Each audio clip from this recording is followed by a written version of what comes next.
So the only real truth in terms of our spiritual growth and evolution is to correlate and to understand what true unconditional love is. So anything that is sort of existential beyond the principles of understanding true unconditional love are a distortion of what that the purposeful teaching was meant to be. What I mean by this is that in some cases, dogmatic texts are seeming to propel us to this state of judgment or to separate ourselves from others, causing us to attack them and causing us to put others in a different light apart from ourselves, or maybe elevate ourselves in such a way that is egotistical and is unkind. So it's really, really important that when we go into our stages of self-inquiry, that we look at some of these things that may be intentionally or non-intentionally actually dividing us from our human family. So some of these things that I just want to highlight today are things that are traditional or ritualistic. So many, all religions around the world have many rituals that they follow that are meant to basically connect with the divine and bring us closer or honor the message of God. And the problem with some of these things is that, let's say we practice these rituals because we're part of a certain church or church group or religion, but other individuals don't understand, or they haven't come from the cultural background, and therefore they aren't doing these rituals. What happens then is we start to label others as not in alignment with our God. And where that can become a slippery slope is, of course, God, or that concept that we have, is only the life-giving force that is the creator of all things and, is unconditional and eternal. So there was never a point where there was a being up in the sky that said, you have to bow 3 times or, do 10 cartwheels and therefore you're connecting with me. These are all rituals that human beings made up. Now, in the beginning, the purpose was probably quite beautiful. It was a way that in small collective nomadic churches, all of the human beings all understood what these rituals meant. And so it was a way to honor the concept of unconditional love and honor the concept and the virtues of higher living and that high vibrational expression of life itself.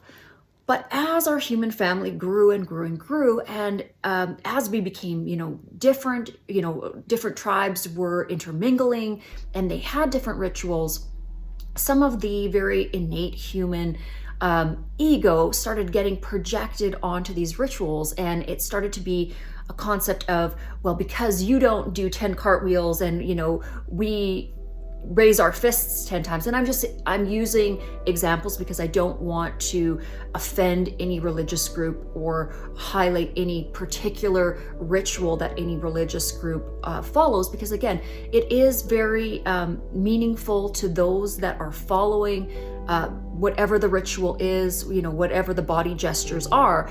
But we have to remember that those are just human manifestations of our desire to commune with the higher power or commune with that universal love. So this is where the paradox comes in, and where it's really important that we use our intelligence to understand that anytime we are judging somebody else or we're excluding them, we are becoming not unconditional, and that's not in the vibration of love. So it's really important that if somebody is not doing the ritual that you are doing, it doesn't mean that they won't have the favor of love or they won't have the favor of the gods. Again, that word is very loaded. So, I don't want to throw it around in a negative way, because of course, we also correlate the term of God, towards the creator and towards all life. So it is a very beautiful, powerful word, but it can also be used in terms of judging others and segregation and separation. So I grew up in Canada, a country that I am so blessed to have obviously incarnated into.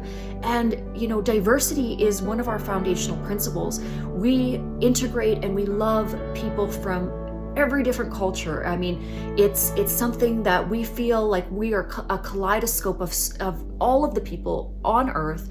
And I grew up with this ideology, from my very early, I was taught this from my grandparents. Some of my relatives are from First Nations people. I know my grandma and my grandpa were, really, really fascinated as well from my other side of, Indigenous principles. So I grew up learning about these things. And so really what was so powerful to me, because obviously I also grew up in a Christian-based paradigm as well, in terms of, maybe the Sunday school studies.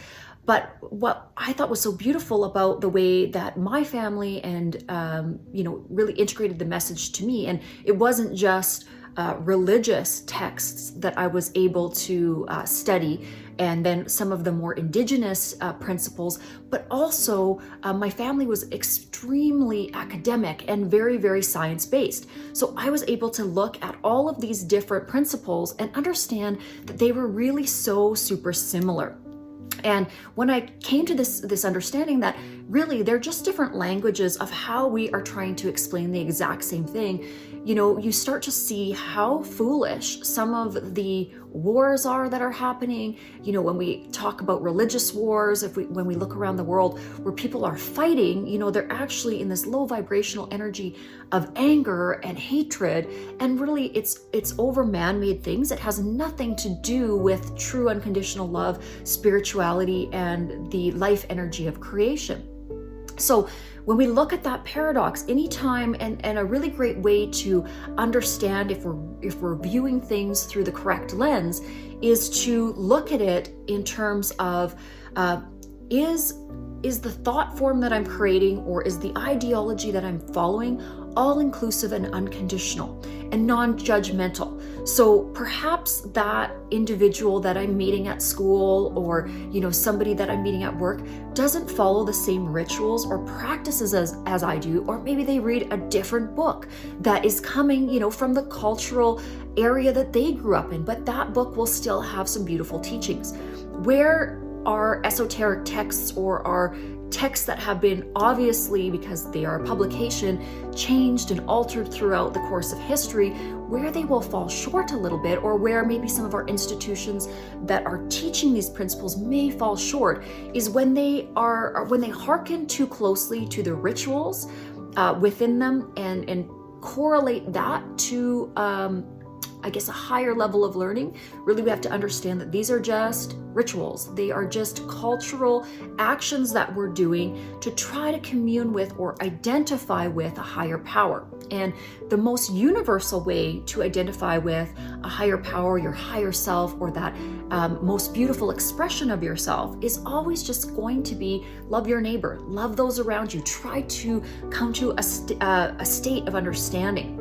And that's with all life forms. So really getting to a place where you understand that every life is valuable. The trees have value, the wind has value. And this is more, again, of an indigenous perspective or an Aboriginal type of ideology, but it's actually very correct if we look at sustainability and the fact that we are a collective family here on planet Earth. I think it's a very damaging ideology when we start to think of ourselves as above other creatures, because that means that we have the right to destroy life, on a whim, or to support our maybe desires, right? Maybe it's a desire for a certain type of food or whatever it is. We have to be very, very cognizant that when we are taking from the collective, and when we are, having food on our table, in terms of, seeing the blessing in that we also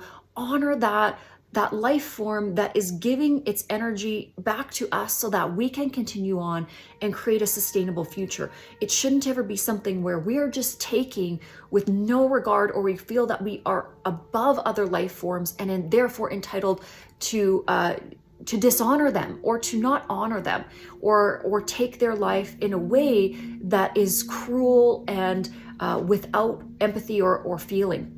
So this is why things like mass farming and, when we are treating livestock, which, I mean, to me, they are just beautiful creatures. I can't even wrap my head around that word. But again, when we're treating animals in a way that is inhumane or a way that we would not like to be treated, it's something that we need to really look at and see if it really falls in line with the core of our hearts. And many spiritual teachers and those who become enlightened along their path and start to wake up will find that they subscribe to a much more gentle diet, for example, that they will take on a vegan or a vegetarian lifestyle. And part of why they will start to do this is because they have compassion and love for all life forms. You start to see yourself in others, and you would never want to project pain or suffering on any other individual life form. So it becomes a very, very beautiful path towards your own ascension and your own development in terms of consciousness. Another way to look at this, when we understand angels or ascended beings or light beings, is that even at that stage, something as simple as fruits and vegetables, they no longer take from any other life forms. They don't need to assimilate energy in this way. So then again, their vehicle of their body becomes, again, very, very pure and light. So you're not going to have that same internal digestive system that we have in our current three-dimensional bodies, because we don't need to take anything, break it down at that point and expel it, okay? Even though that's part of how things happen here on Earth, when we get to the higher realms, that is not necessary. And again, we really have to talk about our own ability in those higher realms to have that self-generating life force, because again, what creates life is just the love and the light. So this is also why many teachings, when we look at all of those esoteric teachings and all of the different religious texts around the world, they talk so much about the light and the love. So love is just that energy that comes from your heart and basically is protective to all others. It surrounds all others, it cares, it's compassionate. And then with that, of course, in terms of your own light that you're bringing forth, you're going to find that your very vehicle that you are operating from becomes higher vibrational. It's going to be less dense, almost a little bit more translucent. And this, again, is going to be something that as you go along your path, along your own spiritual journey, you will find there's different nuances to what your individual path is. So there's no right or wrong path. Every individual soul or essence has their own journey that they have to follow. And the most powerful thing that you can do is really get away from any type of judgmental thought process within your mind. So when we are going into our traditional churches, and I know that this will be a little bit difficult sometimes to integrate into our thought processes, especially for those individuals that are older and have been taught time and time again that if you hear a message that says, don't follow this religion, that it is a dark message. But you have to use a higher intelligence to get around that and understand that really the core message is anything that is dividing or will create chaotic, violent, non-loving energy is actually against creation. Okay, so if we say something is a holy war, that's a paradox. There's nothing in those two terms that can exist together. No creator or creative unconditional love would call for a war. Now, that doesn't mean that if somebody is attacking you, that you just sit there and let them attack you. You do have to, of course, protect your body if somebody is, coming to attack you here in a third dimensional perspective. So that's where there is times where you do have to protect yourself. But it's really in terms of that domino effect, so that we can understand it from a consciousness standpoint, it would be that first initial domino. So if two entities or two life forms are just sitting in peace, neither should ever attack. Neither should ever try to condemn or hurt the other. So if one is starting on a vortex of this negative low vibrational energy that becomes basically an attack, then the other life form does have the right to protect its sovereignty and its life force, okay? But you don't ever want to look at another group of people who are just going along their own path, not disturbing any others, and say, because we have an ideology, we therefore have the right to destroy any other. So that's something that you really have to start kind of grappling with your own soul about. One of the things that I've found extremely, extremely helpful in terms of understanding what is a correct truth and a correct path, and really finding it within myself, is an actual mechanism that's built into each and every one of our bodies. So when we are assimilating a message or a thought form that's a high vibrational thought form, I actually find that my cellular tissue or my structure will start to vibrate, almost like a shiver up your spine, but you'll feel like a tingling within your body. And that's the divine matrix communicating with you that that principle is correct. So it's almost like these little breadcrumbs along the path where you will feel, no, that's right. And when you are maybe veering off towards a more negative ideology or something that is damaging to others, you'll find that you will feel a heaviness to it, a heaviness to the message. It won't feel light. It will feel oppressive. And so even if it's coming from a source that should, in terms of when we think about historically, where it, like a church or, somebody that is sending a message from a holy text, but if the message is dark and the message is manipulating the text to try to elicit some sort of an attack or violence or hatred to others, it's definitely not correlating to light and love. So just making sure that we're watching for some of those little nuances. And then understanding too that we have to be aware of the fact that especially the monarchies, like the kings and the queens that have been here on planet Earth before our lifetimes, the aristocratic levels of society often changed these books and removed things and altered the message so that they could continue to stay in power, they could hold the wealth, and they could almost dumb down the people from really understanding the true principles and the laws of the universe. So once we start to understand that, we can take a fresh perspective and pull out what is correct. And I remember sitting in church one day and listening to a sermon about picking and choosing. And this, the pastor was saying, we don't have the right to pick and choose from the scripture. And I instantly in my stomach felt so sick about that, because it just kind of layered it as everything that was written down in that book needed to be taken literally, and, an eye for an eye and all of these different things. And I just was like, oh, I don't really align with that message. I think that I need to take out what is true to the love and the light, and I need to discard anything that may have been projected onto that text, which was not wholly encompassing of unconditional love. And that message just churned inside me. And I think it's something that I felt like I wanted to stand up in the church and say, well, why can't we pick and choose what is correct? And how come we're not allowed to question things? I can't see how a loving the creation of life that created intelligence wouldn't want us to question it. It didn't make sense to me that the creator of all that is wants its life forms to sit there in ignorance without questioning anything and just, take whatever is given to them in terms of the message. And again, I think that's how some of these negative ideologies have really precipitated for such a long time, is because of the fear factor.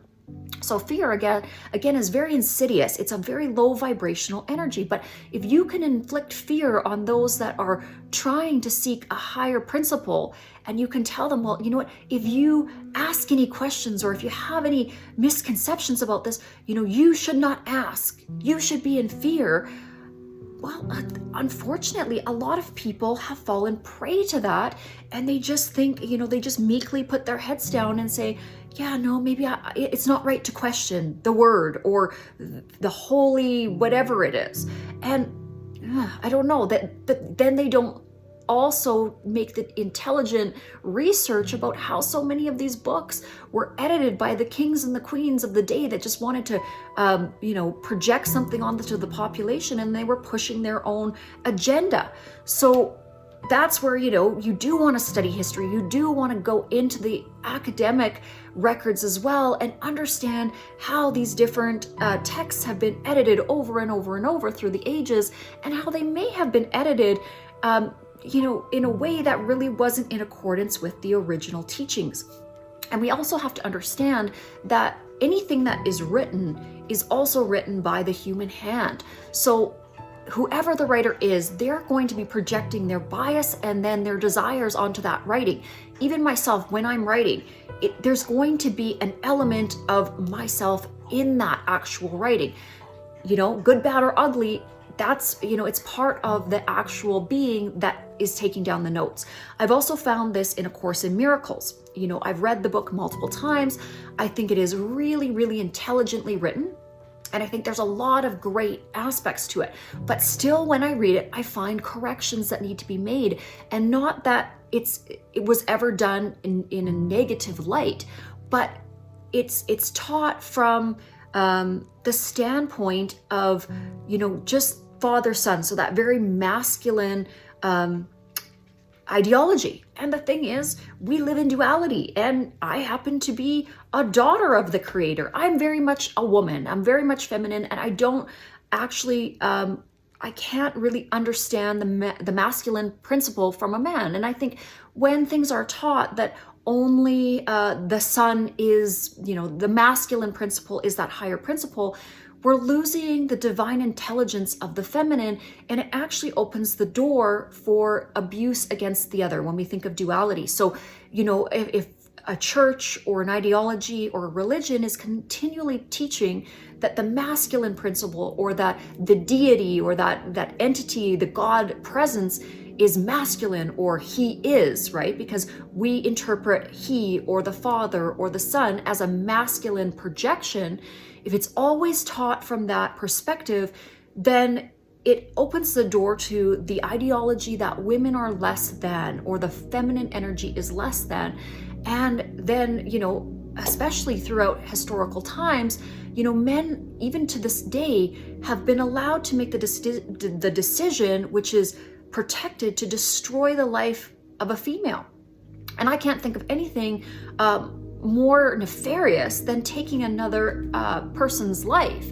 And certainly, I don't think any all-loving, unconditional creator would be okay or would, wash clean that decision. So then we have to ask ourselves, who is coming up with these ideologies, or who is layering beautiful teachings with darkness? And that needs to be something that we all think about, because it affects everything that we do every day. Even though we may not walk around with, a holy text in our purse, we were all taught certain principles in our younger days, and carried them through our lifetime, and they are the lens by which we see the world, the lens by which we judge the world, the lens by which we interact with the world. So it's extremely powerful that we take the time to look deeply at the things that we have been taught and say, is it 100% correct? We need to correct any distortions within ourselves so that we can help lift others, and that we can help our human family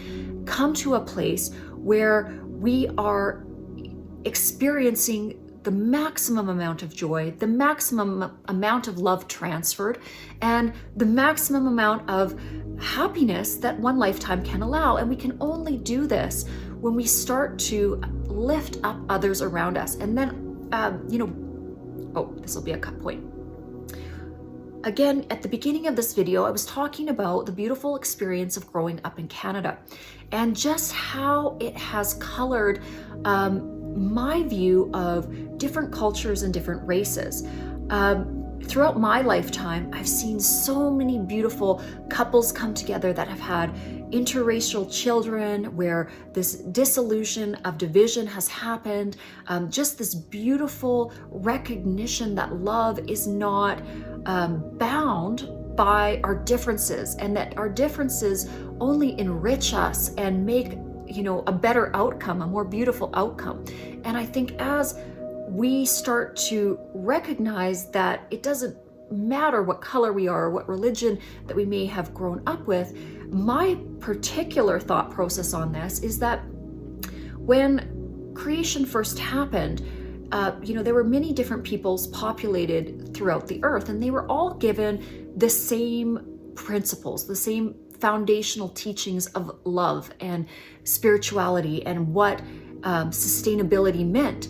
And then as they became selfish, and as the ego developed, and as different hierarchies developed in human history, that separation, even though, when the different tribes and the different peoples met each other, they met each other in fear, and they didn't understand that there were different types of human beings.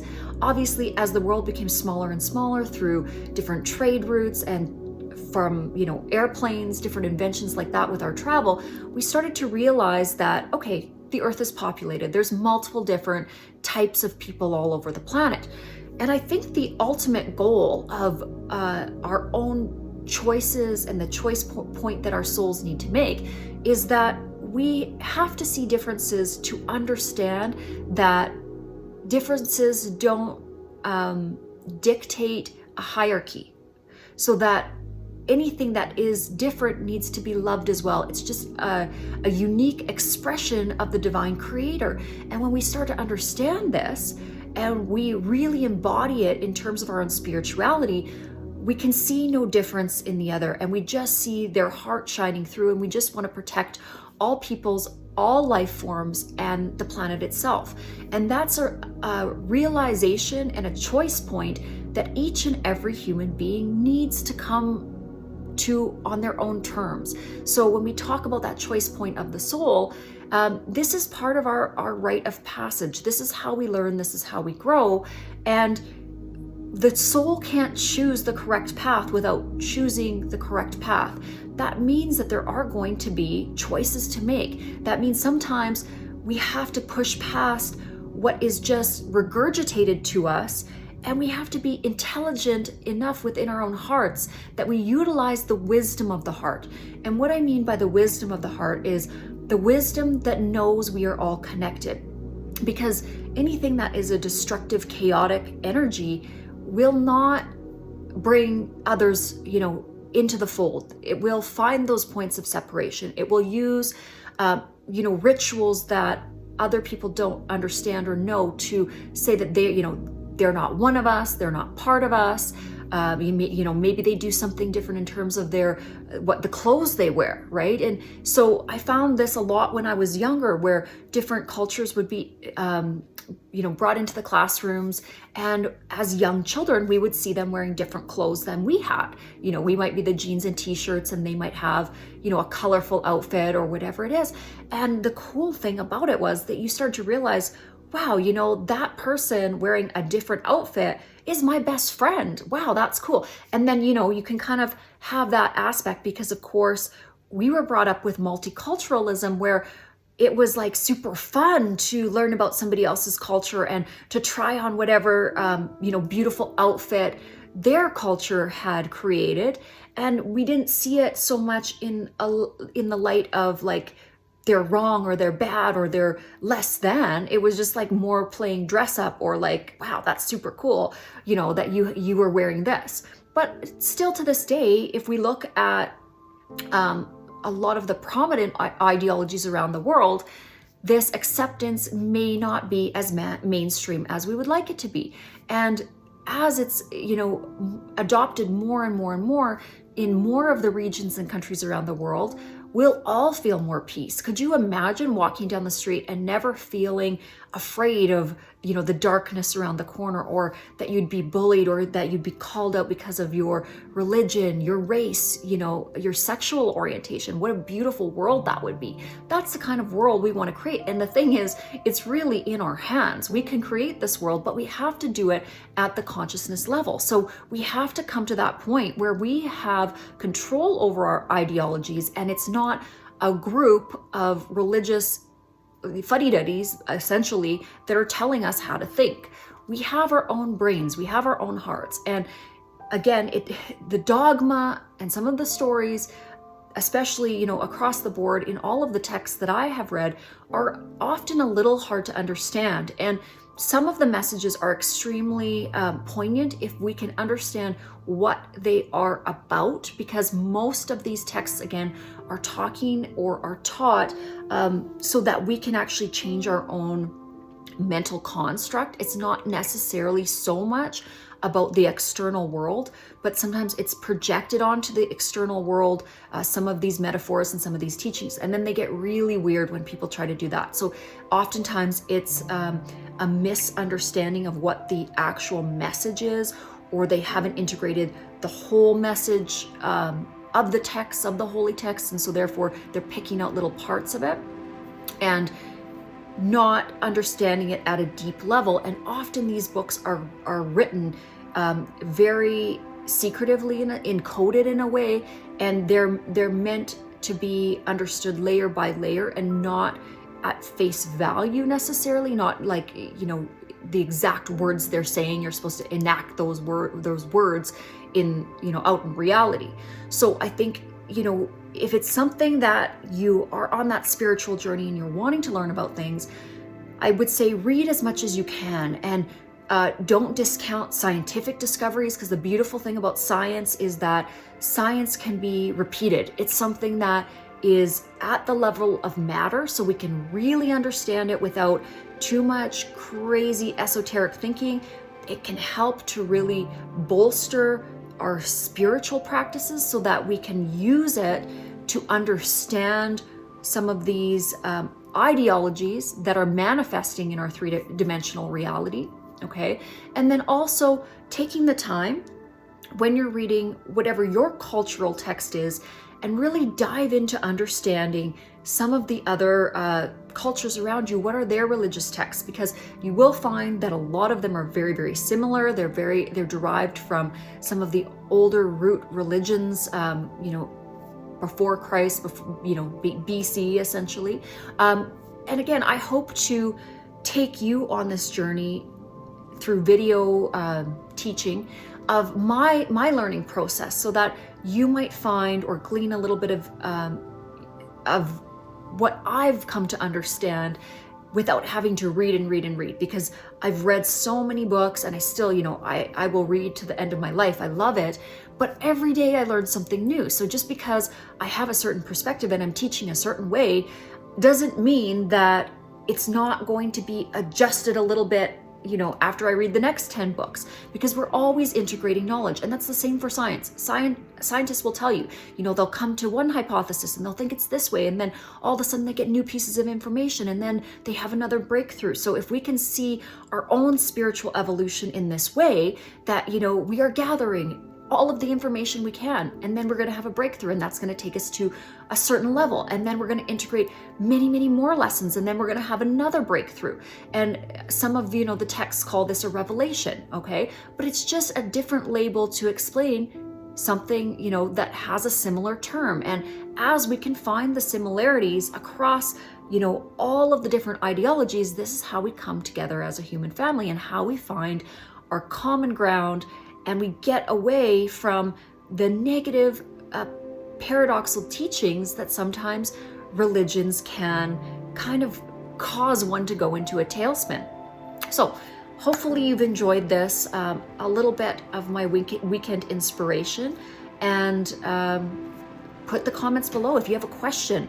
I will do my best to answer it. So oftentimes my friends come to me with a question, and if I have to read 3 or 4 books to get what I feel is the right answer for them, that is the most loving answer, and that encompasses unconditional love to its highest manifestation, I will do that. I'll take the time, because again, anytime we're talking about teaching, it's about bringing the right, correct information to correcting our own distortions. And we can only correct our own distortions by engaging in this exciting journey of learning. So thank you so much for tuning in, and have a beautiful rest of your week.